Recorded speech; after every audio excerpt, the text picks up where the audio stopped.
Hi guys, this is Bashir Ahmad. एक बार फिर से आपका अपने YouTube channel English with Musheer sir में आपका स्वागत है।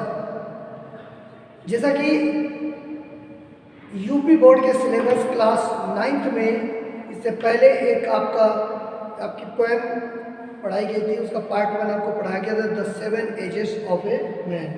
यानी 7 एज यानी एक व्यक्ति के जो 7 युग हैं उसके बारे में विलियम शेक्सपियर ने आपको बहुत अच्छी तरीके से आपको बताया था कि किस तरीके से एक व्यक्ति, एक मनुष्य इस धरती पर आता है और वो अपने अभिनय को, अपने रोल को अदा करके जाता है। तो ये विलियम शेक्सपियर ने बताया कि जब भी कोई व्यक्ति इस धरती पर आता है तो वो स्वयं ईश्वर की मर्जी से आता है और वो सिर्फ यहाँ पर अपना प्ले यानी अपना रोल अदा करने के लिए आता है।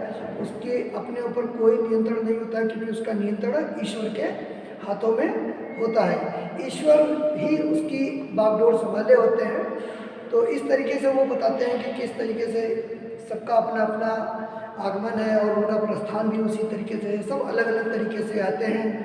और जो पहली स्टेज बताई गई थी उसमें कि एक शिशु होता है जो रोता हुआ नर्स की गोद में आता है और उल्टी करता हुआ आता है। दूसरी स्टेज एक स्कूल बॉय की थी कि अनविलिंग, बिल्कुल अनिच्छापूर्वक वो स्कूल जाता है, उसके बारे में बताया गया था। पार्ट 1 में आपको डिस्क्रिप्शन में मिल जाएगा, आप इसके नीचे देख लेंगे। तो लवर और सोल्जर, तो इस तरीके से आपको ये बताया गया था। तो आज आपको इसके पार्ट 2 के बारे में बताया जाएगा। तो चलिए देखते हैं कि विलियम शेक्सपियर ने आगे किस तरीके से 7 एजेस ऑफ ए मैन को आगे बढ़ाया है।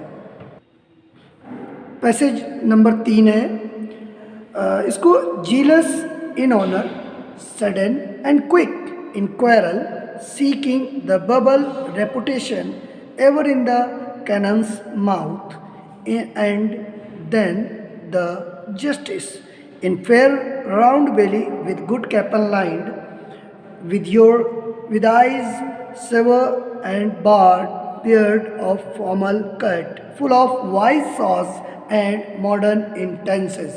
ये आपका पैसेज नंबर 3 में आता है। तो इसमें आपको बताया गया था पार्ट 1 में सोल्जर के बारे में। ये 4th कैरेक्टर है, इनका 4था कैरेक्टर है। तो जो सैनिक होता है वो सम्मान में बहुत ईर्ष्यालु होता है। ये सम्मान में ईर्ष्यालु का मतलब ये हो गया कि वो सम्मान को बहुत करीब से पसंद करता है, यानी वो उसे सम्मान चाहिए रहता है।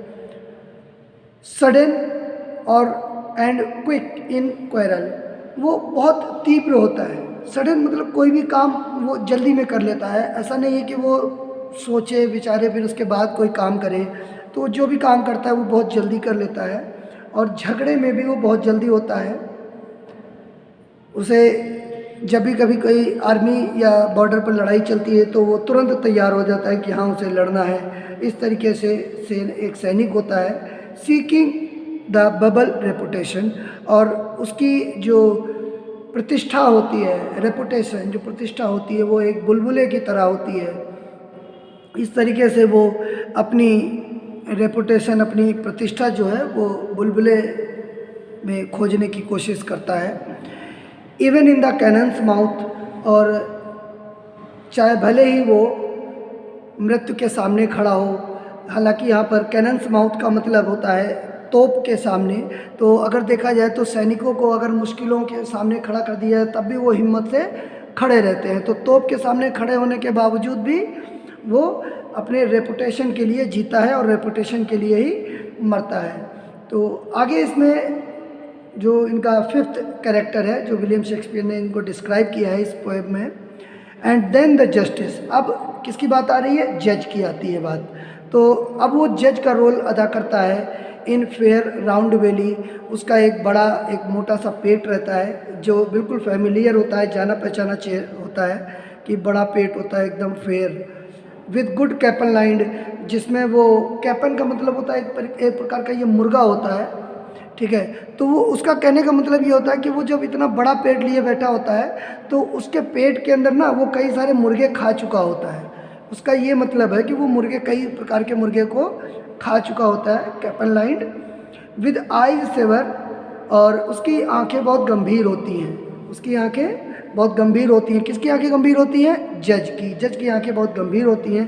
And beard of formal cut, और उसकी जो दाढ़ी होती है वो बिल्कुल औपचारिक रूप से जैसे नॉर्मल होती है उस तरीके से कट की हुई होती है। फुल ऑफ वाइस सॉस, और वो बुद्धिजीवियों की तरह पूरी तरीके से कहावतों से भरा हुआ होता है, यानी उसको बहुत सारा ज्ञान रहता है, कहावतें उसके दिमाग में रहती हैं। एंड मॉडर्न इंटेंसेस, और आधुनिक उदाहरण जो है उसके माइंड में रहते हैं। तो कुल मिलाकर के कहावत और उदाहरण उसके दिमाग में रहते हैं। तो इस तरीके से ये आपको तीसरा पैसेज बताया गया।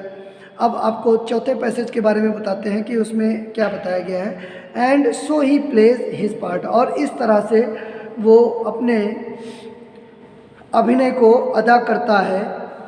द सिक्स्थ एज, अब ये जो सिक्स्थ एज है, ये जो छठे युग के बारे में बता रहे हैं, वो shift into a lean and slippered pantaloons, एक दुबले पतले, ठीक है, चप्पल पहने हुए बूढ़े व्यक्ति के बारे में है। स्लीपर्ड का मतलब होता है चप्पल, लीन का मतलब होता है बहुत दुबला पतला, पेंटालून्स एक वृद्ध व्यक्ति। तो हालांकि पेंटालून का अर्थ अभी कुछ दूसरा है और पहले कुछ दूसरा था। विद स्पेक्टिकल ऑन नोज, और उस बूढ़े व्यक्ति के आंखों पर चश्मा लगा रहता है। अक्सर कर तुमने देखा होगा कि हमारे जो वृद्ध पुरुष होते हैं, हमारे जैसे दादा दादी, नाना नानी, ये इस तरीके के ये लोग क्या करते हैं, उनकी आंखें कमज़ोर हो जाती हैं तो वो चश्मा लगाए रहते हैं। एंड पाउच ऑन साइड, और वो अपनी ज़रूरत की चीज़ें यानी जो बटुआ रहता है वो अपने साथ में रखते हैं। हिज यूथफुल होज, और उनके जो कपड़े होते हैं यानी जो उनकी युवावस्था के कपड़े होते हैं, जाहिर सी बात है जो जवानी के कपड़े होते हैं वो उनके बचे होते हैं। होज का मतलब यहाँ पर कपड़े हुआ। वेल सेव्ड, जो उन्होंने बचा करके रखे होते हैं। ए वर्ड टू वाइड, वो बड़े हो जाते हैं। ये वर्ड टू वाइड का मतलब यहाँ पर हो गया बड़े हो जाते हैं, अब उनके ज़रूरत के नहीं लगते, वो ढीले ढाले लगते हैं। इस तरीके से ये आपका पैसेज नंबर 4 आपका यहाँ पर कंप्लीट हो जाता है। अभी आपका पैसेज नंबर 5 यहाँ से शुरू हो रहा है कि for his shrunk shank and his big manly voice, और उनकी जो मर्दानी आवाज़ है, बिग मेनली आवाज़, जो उनकी बड़ी मर्दानी आवाज़ है वो बिल्कुल श्रंक सैंक यानी सिकुड़ जाती है, बिल्कुल छोटी हो जाती है। हालांकि ये जो श्रंक सैंक लिखा हुआ है, सैंक का मतलब पिंडली होता है, जो पैरों की पिंडली होती है। तो उनके जो कपड़े होते हैं जवानी वाले, वो उनके पैरों की जो पिंडलियाँ हैं वो छोटी सिकुड़ जाने की वजह से वो पैंटें बहुत ढीली हो जाती हैं। And big is mainly voice, और उनकी जो मर्दानी आवाज़ है वो turning again towards childish trouble, तो वो एक बार फिर से दोबारा चाइल्डिश ट्रबल यानी बच्चों की तरह हो जाती हैं, बिल्कुल बच्चों की तरह। Pipes and we shall in is sound, जिस तरीके से आवाज़ आती है सीटी की, तो उस तरीके से उनकी आवाज़ भी सीटी में बदल जाती है।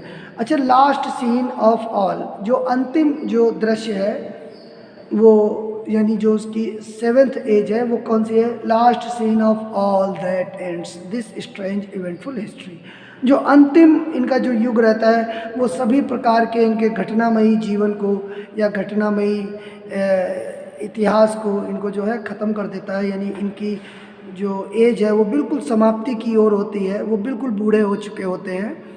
इज़ सेकेंड चाइल्डिशनेस, ये बल्कि एक दोहरा बचपन होता है, यानी ये दूसरा बचपन होता है जो बिल्कुल जैसे पहले जब बच्चा जन्म लेता है तो उसकी ना तो ज़्यादा सुनने की पावर होती है ना ज़्यादा देखने की पावर होती है, वो कलर ब्लाइंड होते हैं और उनके दांत भी नहीं होते, उनकी स्मेल करने की भी पावर कम होती है।